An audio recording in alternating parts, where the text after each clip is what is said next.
Hello kasower, kumusta na kayo? So gawa muna tayo ng scrunchies. So nagupit ako ng ritaso ng haba ay 30 inches at 5 inches ang lapad. Ang haba naman ng garter ay 8 inches. So pagdugtungin ang magkabilang dulo ng ritaso.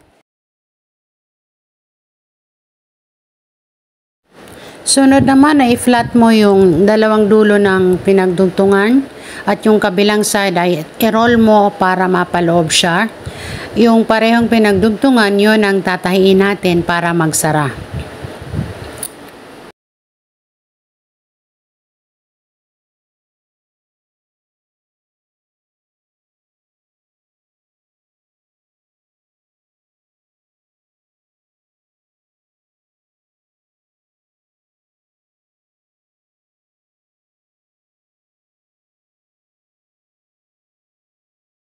Mag-iiwan ka lang ng mga 1 inch na butas para mabaliktad mo mamaya ang iyong scrunchies.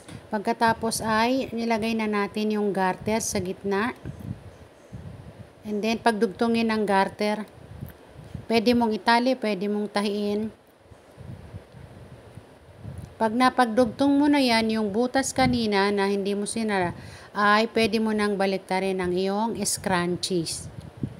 Okay, so yan na ang akin pala.